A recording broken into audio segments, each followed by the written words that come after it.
Rex the Bard looked nervous. He'd found the crypt gates open. No amount of fermented bug juice would see him go in, but his bandmates were not always so wise. The young king didn't hesitate.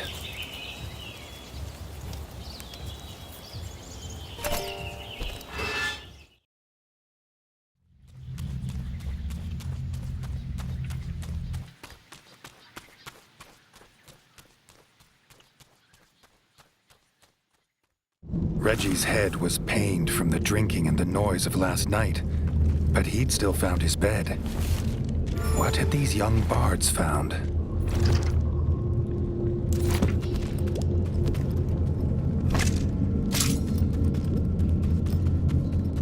Several empty bug brew bottles littered the floor, a sure sign of bards. Reggie was getting closer.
Amy had taken refuge by an old statue and was getting some much-needed shut-eye. Reggie only meant to wake the bard, but his shout awoke the zombified remains of Mausamoto Musashi. Mausamoto was a legendary swordmaster. Reggie hoped to get one more lesson before putting him to rest.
Mausamoto when he was alive, but now his dual blades had fallen silent forever. Reggie directed Amy to the Crimson Keep, glad to have found her safe.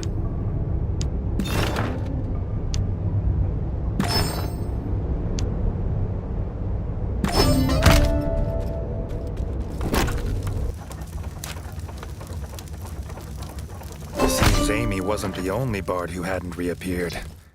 Rex still needed help.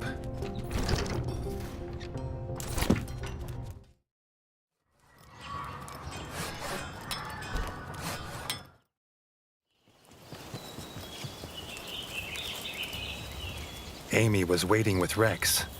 She'd remembered what they'd been looking for in the crypts. The Book of Immortal Song. Maybe Chetty Mercury was still searching the Hall of Books. The dream of music that lasts forever was worth the risk to these talented young bards.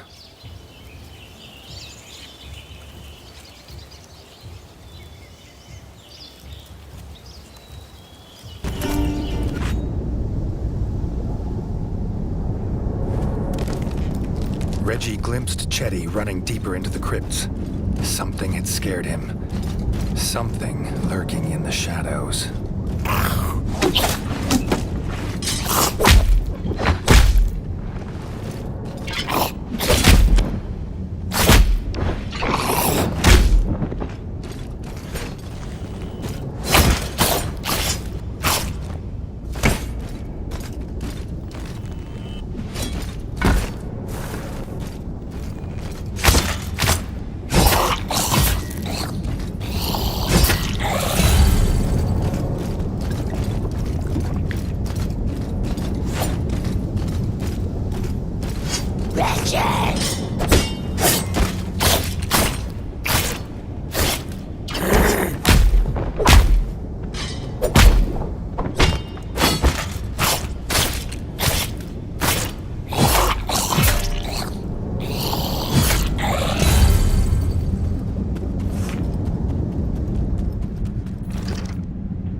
Reggie caught up with the lost musician, but Chetty wasn't leaving without the Book of Immortal Song. Reggie had little choice but to help the bard.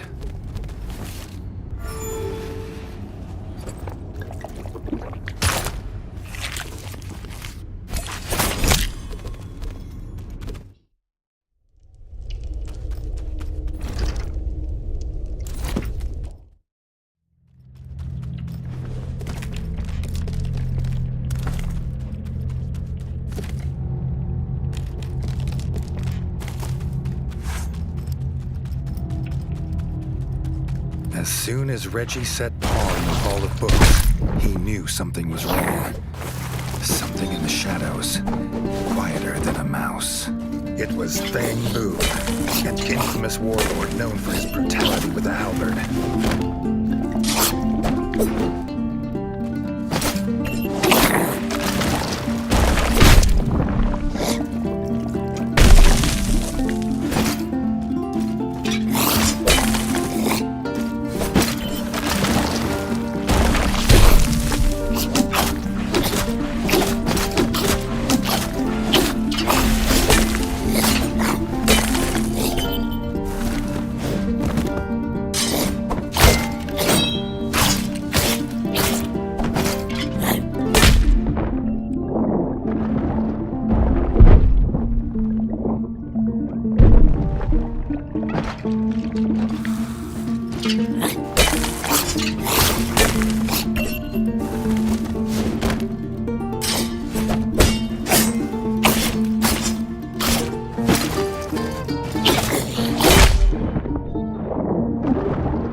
Fang Bu finally laid to rest, Chetty scooped up pages of the Book of Immortal Song.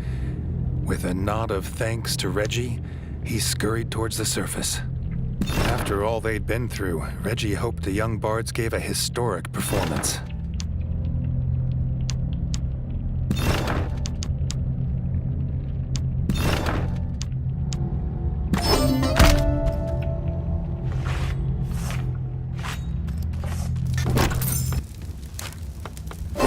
Bards went missing, the Crimson Keep would fall silent. Reggie needed to speak to Rex and the other bards.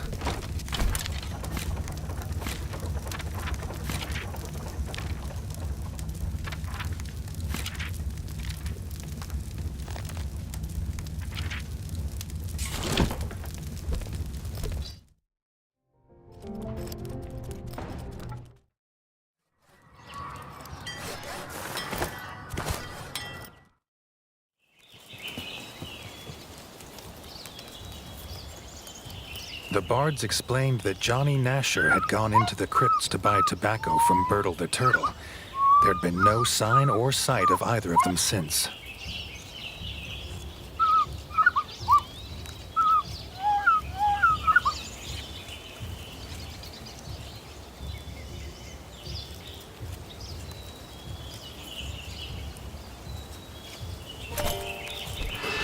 The bard's pipe and tobacco pouch. Johnny would never have left them on purpose.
Not a horde, but Crocus Khan. This fearsome Toad King rode his lizard steed into many a battle, but this would be his last.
It's rumored that 1 in 8 frogs can trace their lineage to the great Crocus, but this old toad would sire no more.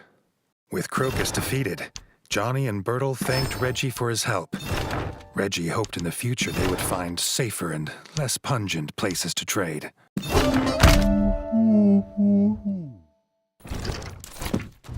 Rex's plan was to convert the dank cellar into a bustling pub, if some rat could gather the materials. Reggie was happy to find what they needed. If for no other reason, then it may stop so many bards disappearing into the crypts.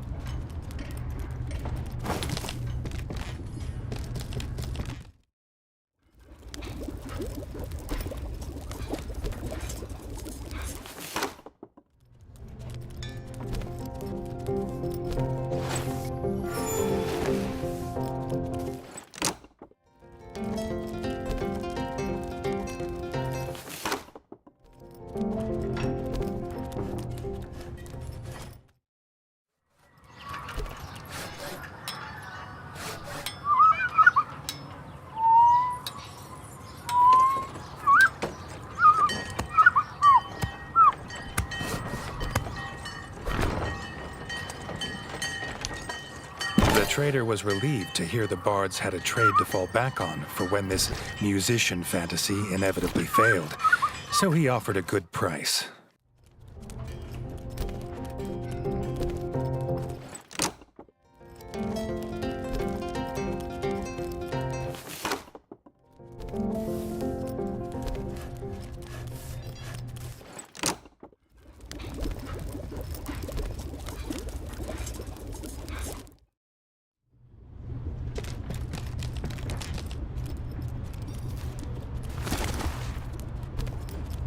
Having the necessary materials, Reggie handed them over to Rex and the bards. Reggie wondered if they had even a basic understanding of construction.